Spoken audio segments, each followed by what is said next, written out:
Bapak Ibu Saudara sekalian, selamat datang kembali, selamat bergabung dengan GBI Arwana Makassar. Sebentar lagi kita mau memulai ibadah kita hari ini. Biar kita masuk dulu dalam pujian penyembahan dan hanya namanya saja yang dimuliakan. Hallelujah.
sampai jiwaku percaya,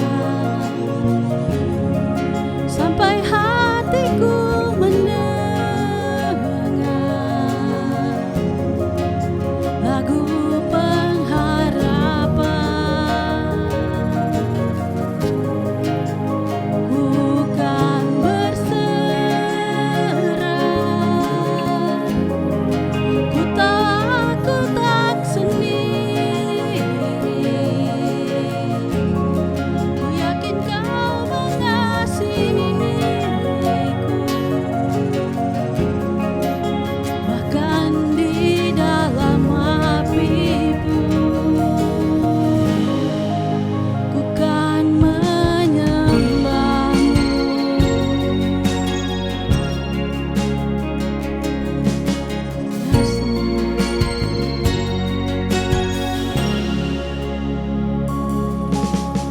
Jujur kadang aku lalai bersandar pada kekuatan-Mu.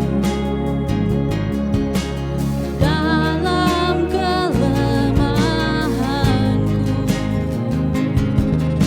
sempurnalah kuasa-Mu.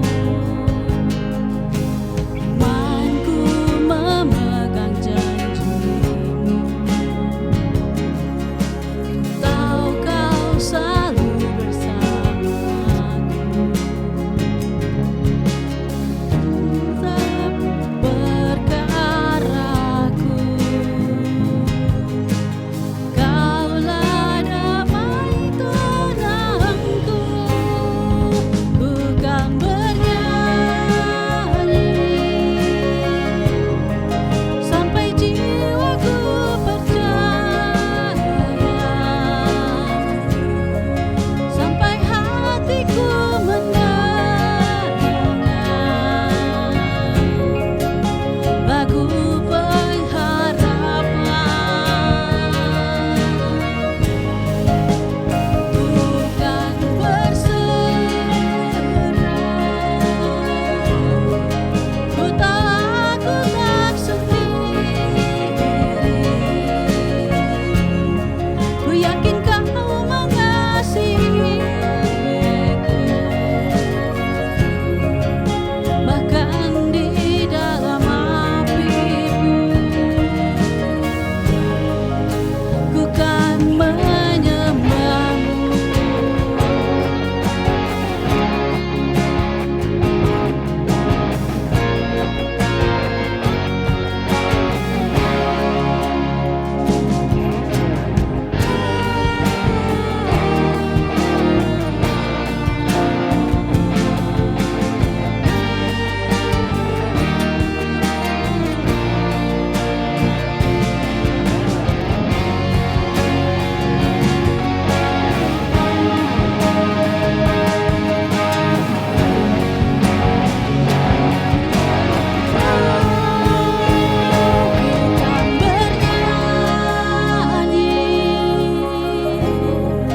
Sampai jiwaku mencaya, sampai hatiku mendengar lagu pengharapan. Bukan berserah, ku tahu aku tak sendiri. Ku yakin Kau mengasihiku, bahkan di dalam api pun ku kan bernyanyi sampai jiwaku percaya, sampai hatiku mendengar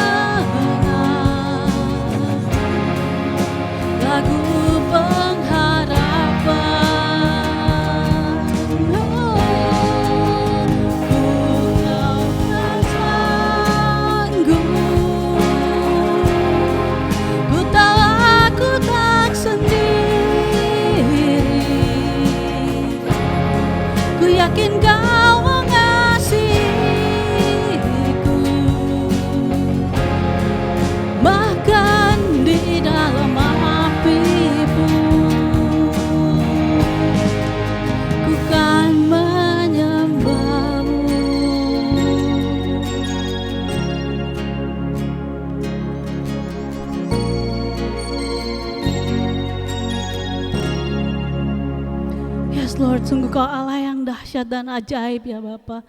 Biarlah hari ini Tuhan kami mau mendengarkan firman-Mu ya Bapa.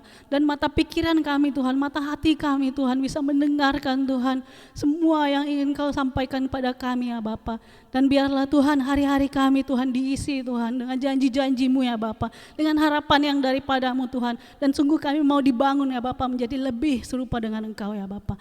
Kami serahkan semuanya ke dalam tangan-Mu, kiranya urapan yang daripada-Mu ada di atas hamba-Mu yang akan menyampaikan firman-Mu Tuhan. Be glorified O Lord. Hanya dalam nama Tuhan Yesus Kristus kami siap mendengarkan firman-Mu. Amin. Hai, senang sekali bertemu dengan jemaat dan saudara-saudara dari manapun dan juga secara khusus, bagaimana kabar Arauna? Sebelum kita sama-sama belajar firman Tuhan pada pagi hari ini, saya mau katakan, saudara, ini kita ada di bulan Maret dan minggu terakhir di bulan Maret. Tepat 1 tahun kita memulai online ibadah sejak di tahun 2020. Apakah saudara menyadari itu bahwa kita sudah melewati 1 tahun ini dari nol memulai ibadah online, dan itu semua karena anugerah Tuhan, itu semua karena kasih karunia Tuhan. Dan saya melihat ada banyak hal-hal yang dulu kita nggak bisa, tapi anugerah Tuhan memungkinkan untuk kita bisa mengerjakan hal-hal yang sekarang kita sedang kerjakan. Kita berawal dari tidak mampu, kita merasa tidak sanggup, tetapi tahukah saudara bahwa setiap kesulitan, tantangan itu sebenarnya sebuah pendorong untuk kita maju lebih ke depan. Tergantung pilihan saya dan saudara. 1 tahun, halo Arauna, gimana kabar saudara semua? 1 tahun kita mengerjakan ini bersama-sama ibadah online, dan selama 1 tahun ini ada orang-orang yang tetap semangat, orang-orang yang tetap berespon untuk ibadah online kita, memberi apresiasi, memberi respon.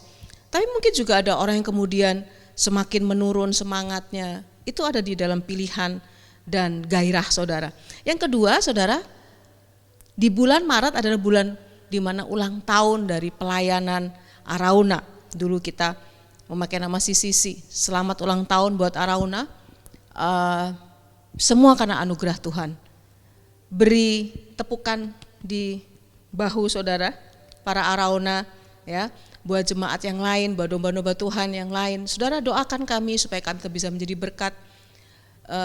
Seberapapun ukuran kita, itu enggak penting, tetapi selama hidup kita ditaruh di dalam pusat kehendak Tuhan, di situ Tuhan akan mengerjakan karya-karya yang besar lewat hidup saya dan saudara. Saudara, saya mengajak saudara untuk menundukkan kepala sejenak. Mari kita berdoa untuk gereja GBI Arauna di ulang tahun di bulan Maret ya. Saya yakin saudara ingat itu dan bersemangat. Amin saudara. Mari kita berdoa sejenak untuk gereja di mana kita digembalakan dan diberkati lewat anugerah Tuhan. Bapa di surga, kami mengucap syukur Tuhan untuk Engkau menyertai Arauna setahun lagi Tuhan. Bahkan kami bersyukur bertepatan dengan 1 tahun kami sudah mengerjakan ibadah online. Ada banyak air mata, ada banyak perjuangan, tapi juga ada banyak sukacita, kenangan manis, kenangan mujizat demi mujizat. Tuhan menolong kami di titik terendah di masa-masa pandemi. Dan kami tetap percaya Tuhan yang menyertai kami mengawali di tahun 2020 adalah Tuhan yang sama yang akan menyertai dan menemani kami di masa yang akan datang. Berkati GBI Arauna, berkati gereja ini. Tetap kami memegang visi yang Tuhan beri, menjadi komunitas yang kuat, berpengaruh dan menjadi berkat dimanapun kami ada. Seberapapun yang kami bisa, we do the best untuk kerajaan Tuhan. Urapi setiap kami dan urapi pemberitaan firman-Mu Tuhan, supaya sesuatu yang besar, kami perkatakan kebangunan rohani, kami perkatakan revival, kami perkatakan ada jiwa-jiwa yang ditambahkan, dilawat Tuhan, semangat yang patah dibangkitkan. Terima kasih Tuhan, semua pujian, hormat dan kemuliaan hanya bagi Tuhan. Tuhan menyertai tahun demi tahun Arauna. Dalam nama Tuhan Yesus Kristus, saya percaya katakan amin. Saudara, tetap semangat. Nah, hari ini saudara, saya memberi judul yaitu kehausan dan kehendak Tuhan. Kita sedang ada dalam satu tema tentang keremukan hati, merupakan landasan di mana kuasa Tuhan dikerjakan melimpah, ya. Kehausan dan kehendak Tuhan. Kalau sudah lihat gambarnya tuh seorang anak yang haus. Nah, apa itu haus, Saudara? Perasaan tidak nyaman karena membutuhkan sesuatu untuk diminum. Haus adalah sebuah kebutuhan yang besar untuk minum. Haus. Haus adalah hasrat, kebutuhan yang kuat akan sesuatu, bukan hanya minum. Ada banyak kehausan yang bisa terjadi dalam kehidupan seseorang. Dan haus salah satu artinya adalah hasrat atau kebutuhan yang kuat akan sesuatu. Ada orang yang haus akan perhatian, itu juga dipakai kata haus, yaitu hasrat atau kebutuhan yang kuat akan sesuatu. Nah, haus akan pencapaian. Ada orang kalau nggak ada sesuatu yang dicapai, ada sesuatu yang baru, dia merasakan itu sebagai sebuah dorongan yang harus dipenuhi. Jadi kehausan bukan hanya fisik untuk minum air, Saudara, tapi haus juga bermaksud atau berarti adalah hasrat, kebutuhan yang kuat akan sesuatu. Saya sering mengambil ayat ini di Jemaat Arauna, Saudara, dan mari kita baca ulang di dalam Yohanes 4 ayat yang ke-6. Di situ terdapat sumur Yakub. Yesus sangat letih. Saya garis bawahi dan pakai warna merah kata sangat letih. Jadi keadaan Yesus waktu itu sangat letih, sangat capek. Kata letih itu di atasnya capek yang biasa, ya. Dan biasanya itu juga menunjukkan keletihan bukan hanya fisik tetapi jiwa oleh perjalanan. Karena kita tahu dia ada di daerah yang begitu ekstrim panasnya, Saudara, kalau siang hari, yaitu di daerah Israel. Selanjutnya karena ia duduk di pinggir sumur itu. Hari kira-kira pukul 12 siang.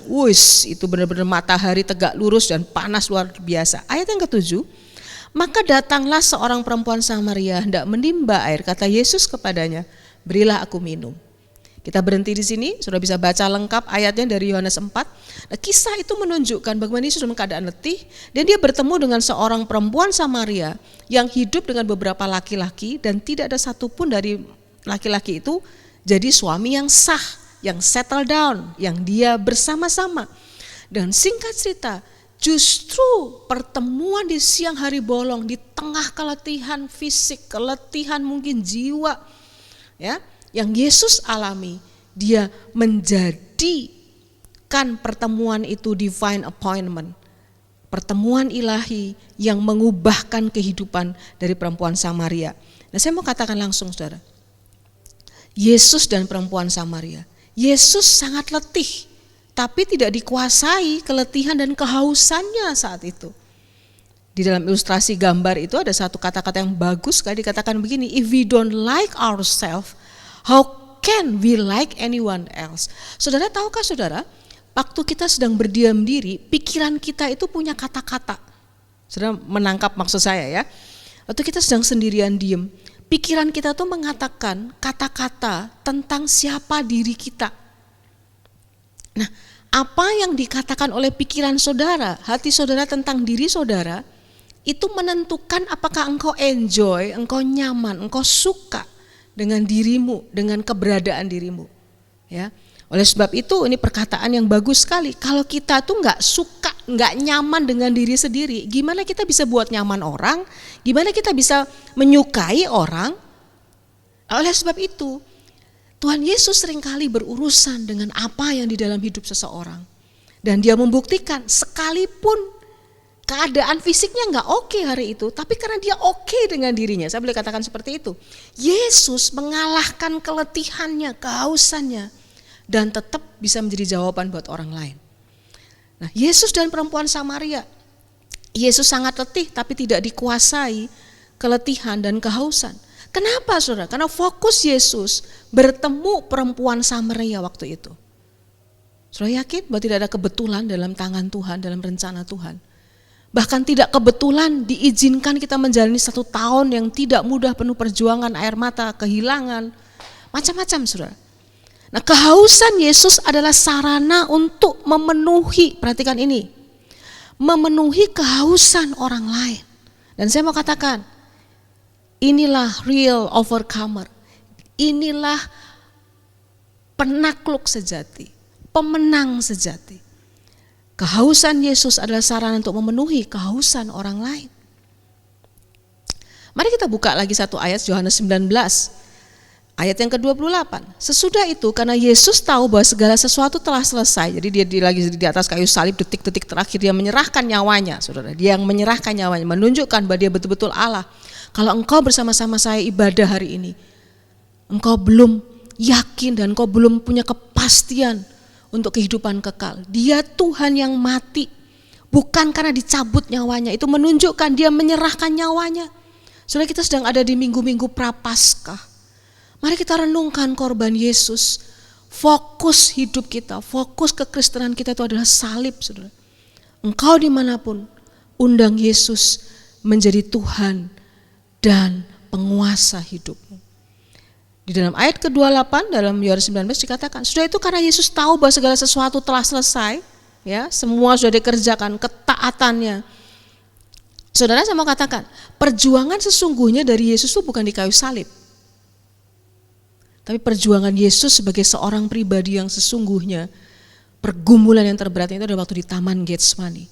Waktu dia sedang menawar, boleh enggak untuk ini cawan, penderitaan, kesulitan, tekanan ini lalu. Dan dia katakan dengan kalimat penutup, tapi kehendak Tuhan yang jadi. So, di salib itu segala sesuatu telah selesai, saudara. Di salib jugalah semua hutang dosa kutuk kita ditanggungnya. Dan pada waktu dia sudah mengerjakan itu, dia menyerahkan nyawanya, maka dikatakan seperti ini, berkatalah ia, supaya genaplah yang ada tertulis dalam kitab suci, aku haus. Yesus haus, kata-kata di ending kisah kematiannya, saudara. Ini penting sekali. Ayat 29, maaf. Di situ ada suatu bekas penuh anggur asam, maka mereka mencucukkan bunga karang yang telah dicelupkan dalam anggur asam pada sebatang hisop, lalu ia mengunjukkannya ke mulut Yesus. Sebenarnya kehausannya itu hanya gambaran, saudara. Bagaimana dia kehilangan banyak darah, dan waktu dia diberi anggur asam itu dengan hisop. Nah saudara, hisop itu apa sih? Hisop itu adalah semak-semak kecil dengan daun wangi dipakai untuk upacara pembersihan, upacara pengudusan. Menunjukkan bahwa betul-betul Yesus itu terkutuk di atas salib demi saya dan saudara. Dan waktu di ayat 30, setelah dia minum anggur asam itu, sesudah Yesus meminum anggur asam itu, berkatalah ia, sudah selesai. Lalu ia menundukkan kepalanya, ini yang saya katakan, dan menyerahkan nyawanya. Di dalam keremukannya itulah Yesus menyerahkan nyawanya, menunjukkan bahwa dia betul-betul Allah. Kata aku haus itu menunjukkan kasih yang besar untuk saya dan saudara, untuk kita. Tahukah saudara bahwa penderitaan penebusan artinya apa, saudara? Ketika kita menderita bukan karena dosa kita, tapi kita menderita karena untuk kepentingan orang lain. Pertanyaan saya, apakah kita pernah haus untuk kepentingan orang lain? Karena kalau kita kerjakan itu juga a real overcomer. Saya dan saudara, kita haus demi kepentingan orang lain. Mother Teresa mengatakan seperti ini, saudara. Sukacita karena kehadiran Yesus itu kita harus bisa bagikan ke semua orang, ke semua tempat. Tapi kita gak mungkin membagikan apa yang kita gak punya. Saya ulang, saya dan saudara tidak mungkin bisa membagikan apa yang kita gak punya. Bagaimana kita bisa membagikan sukacita kalau sukacita karena kehadiran Tuhan itu tidak menguasai hidup saya dan saudara? Dan Mother Teresa katakan, sukacitalah itu yang membuat kita butuh kemurnian hati. Kemurnian hati kita terima hasil dari kehidupan doa dan kedekatan dengan Kristus. Saudara, kita gak mungkin memberi apa yang kita gak punya. Tapi kalau kita punya sukacita kehadiran Tuhan, kita bisa bagikan di mana saja dan kapan saja kepada siapa saja. Roma 5 ayat 8, saudara. Dalam terjemahan The Message itu bagus sekali dikatakan begini. Tetapi Tuhan mengutamakan kasih-Nya bagi saya dan saudara dengan mengorbankan anaknya sampai mati, saudara. Sejak saya dan saudara seperti apa? While we were of no use whatever to Him. Tuhan itu berkorban dan mati buat saya dan saudara. Sejak saya dan saudara itu enggak punya kegunaan apa-apa, belum ada artinya. Ada banyak orang mau berkorban untuk orang-orang bisa menguntungkan dia, betul saudara? Tapi tidak banyak orang yang berkorban rela sakit untuk orang-orang yang belum menguntungkan dia. Dan Yesus kerjakan itu. Kehausannya menjadi pertunjukan kasih yang besar untuk saya dan saudara. Dan saya ulang, apa arti penderitaan penebusan? Yaitu ketika kita menderita bukan karena dosa kita, tetapi karena kepentingan orang lain. Mari kita buka 1 Petrus 2 ayat yang ke-19. Ada ayat-ayat yang luar biasa di nats tersebut. Sebab adalah kasih karunia, keren nih saudara. Jika seorang karena sadar akan kehendak Allah, sadarnya karena apa saudara? Kehendak Allah. Kehendak Allahnya apa? Menanggung penderitaan yang tidak harus ia tanggung. Ada banyak orang menderita, gak ada gunanya. Kenapa? Merasa terbebani, merasa sulit dengan itu. Tetapi ayat ini mengatakan kalau orang itu sadar bahwa ada jenis penderitaan, kesulitan yang harus dia tanggung karena kehendak Allah. Contoh paling ideal adalah Yesus. Contoh-contoh yang lain saudara. Karena engkau sungguh-sungguh mencintai Tuhan. Karena kehendak Tuhan, kau harus ada di masa-masa yang tidak mudah. Hidup di kondisi keluarga yang tidak mudah, berhadapan dengan orang yang tidak mudah, mengalami luka dan sakit yang tidak mudah, karena sadar akan kehendak Allah. Bahwa itu penderitaan yang harus ditanggung. Saudara tahukah bahwa keremukan dan kerendahan hati itu adalah salah satunya, faktornya adalah sadar. Saat kita mengalami kesulitan bukan karena dosa dan kesalahan, tapi karena kehendak Allah. Ada kesulitan, ada penderitaan, ada tekanan yang saya dan saudara harus hadapi. Tetapi kita memilih untuk menanggungnya karena itu adalah kasih karunia yang diberikan oleh Tuhan. Ayat 20. Sebab dapatkah disebut pujian jika kamu menderita pukulan karena kamu berbuat dosa? Enggak hebat saudara. Kita menderita karena dosa. Tetapi jika kamu berbuat baik dan karena itu kamu harus menderita, maka itu adalah kasih karunia pada Allah. Waktu kita melakukan hal yang benar dan baik tapi kita harus menderita, dikatakan itu kasih karunia, itu hadiah loh saudara. Katakan hadiah. Hadiah. Sometimes penderitaan yang karena sebuah hal yang baik yang kita harus tanggung itu adalah hadiah dari Tuhan. Saya ulang, keremukan seringkali merupakan jalan kekuatan yang besar dimunculkan. Ayat 21, sebab untuk itulah kamu dipanggil. Untuk apa? Yaitu untuk menderita. Pada waktu kita melakukan kebenaran, kebaikan, tapi justru menderita. Gak mudah keadaannya.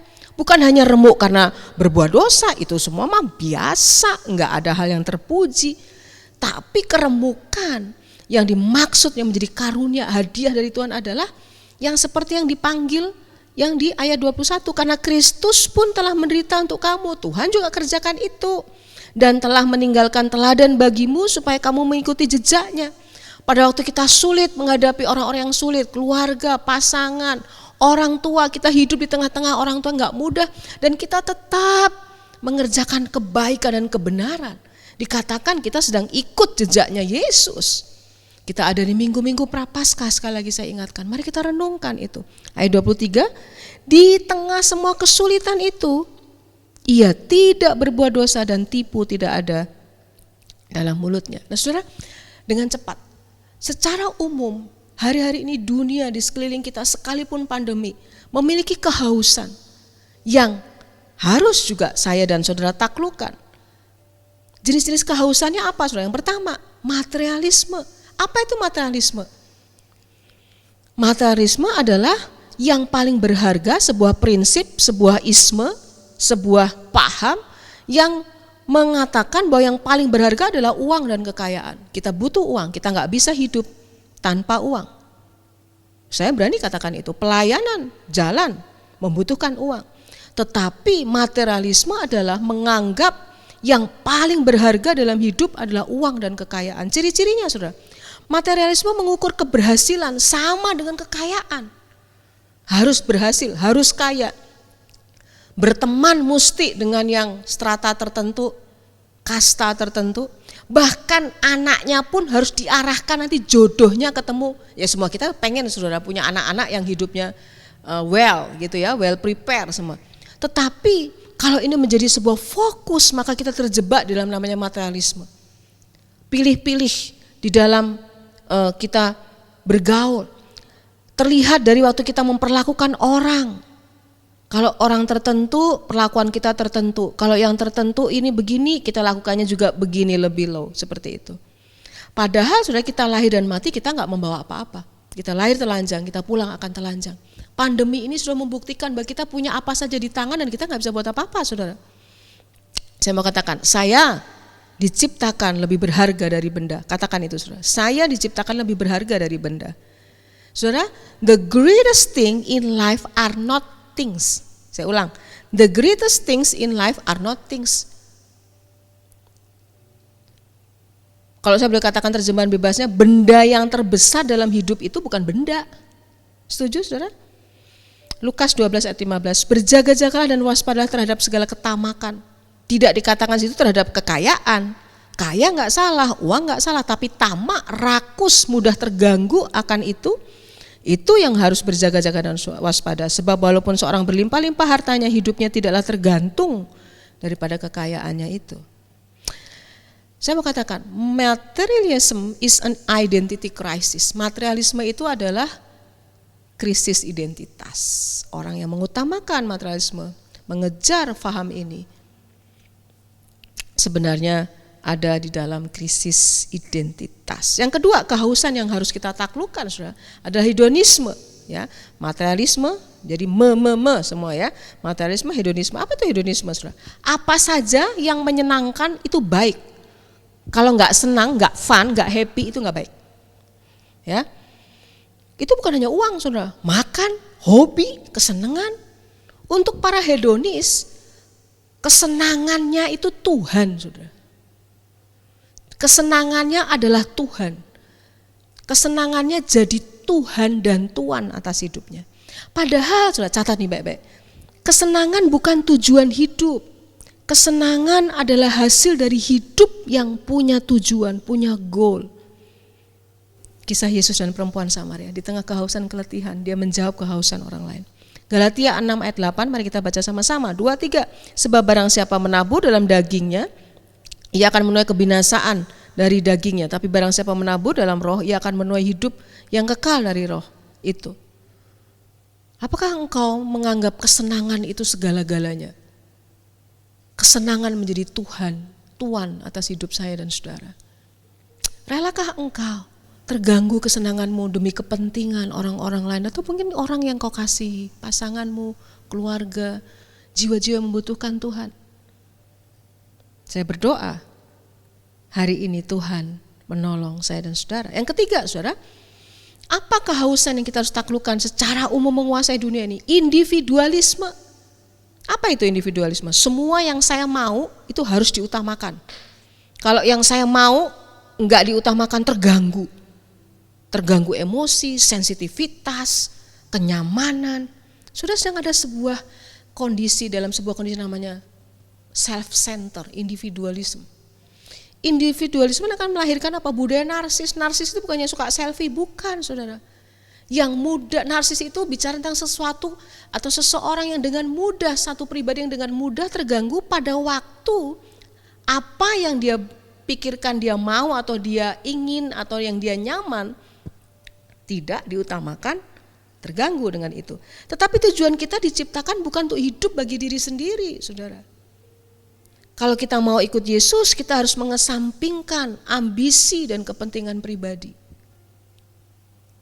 God opposes self-centeredness because God is love and love is never selfish. Tuhan itu menentang orang yang fokus kepada diri sendiri. Karena Tuhan adalah kasih dan kasih itu gak pernah fokus sama diri sendiri. kenyamanan, ketenangan.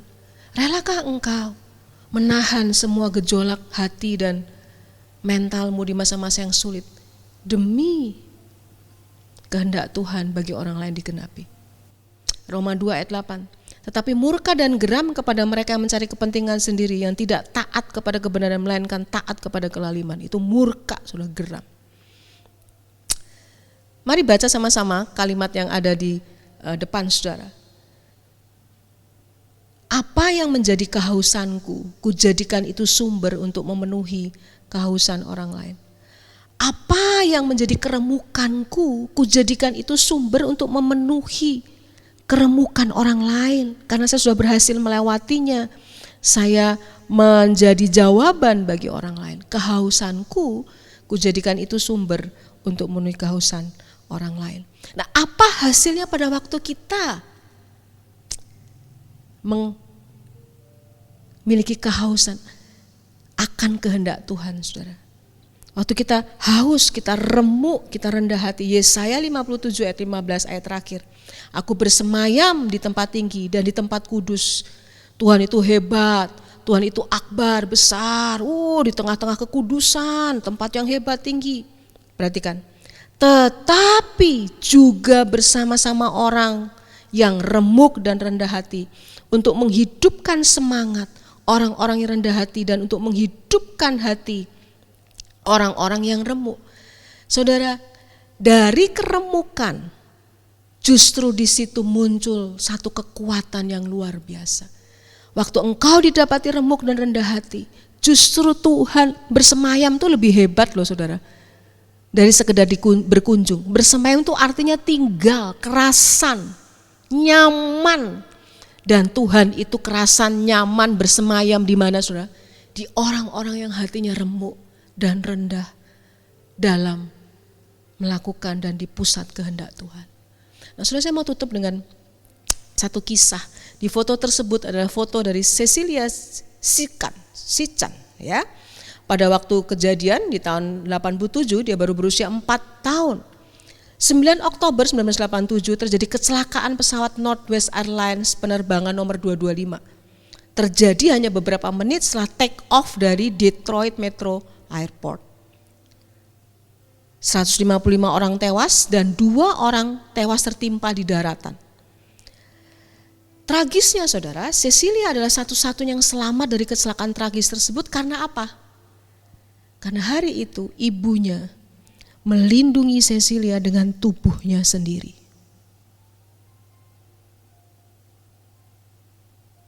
Ayah, ibu, dan saudara laki-laki bernama David, usia 6 tahun, tewas dengan kecelakaan tersebut.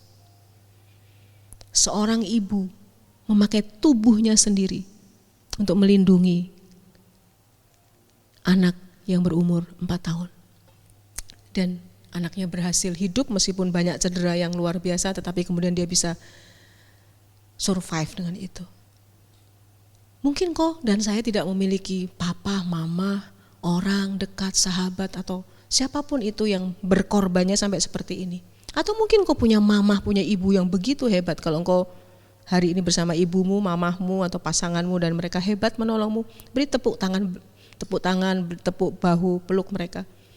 Tapi jika engkau gak mengalami itu, jadikan kehausanmu untuk menjawab kehausan orang lain. Karena kenapa saya dan saudara punya Kristus yang memberikan dirinya sendiri. By His stripe, bilur-bilur luka di seluruh badan Yesus, itu demi saya dan saudara. Seperti Cecilia Sican, mamahnya melindungi dan bisa survive. Tahukah saudara bahwa Yesus mengerjakan itu bagi saya dan saudara? Setahun kita ibadah online, dan ini bulan ulang tahun bagi Arauna. Saya berdoa, kehausan yang Yesus miliki menjadi kehausan saya dan saudara. Jadikan kehausanmu yang sudah dipenuhi, dipulihkan oleh Tuhan, menjadi jawaban untuk kehausan orang lain. Di mana ada keremukan, justru di situ muncul kekuatan yang luar biasa. Tuhan bersemayam, Tuhan kerasan, Tuhan dekat sama orang-orang punya hati yang remuk dan rendah, membutuhkan Tuhan. Apapun keadaanmu pada saat ini, izinkan Dia yang sudah berkorban, memulihkan, menguatkan, mengambil semua hal-hal yang buruk mungkin setahun ini, temperamen kita, sifat kita, hati kita mulai tidak benar, mulai ada banyak sampah-sampah mental. Izinkan Tuhan darahnya itu membasuh saya dan saudara. Di minggu-minggu Prapaskah ini, mari kembali lihat salib. Mari kita tundukkan kepala. Ambil waktu sejenak merenungkan kasih karya Kristus. Yesus letih, tetapi dia fokus kepada perempuan Samaria itu.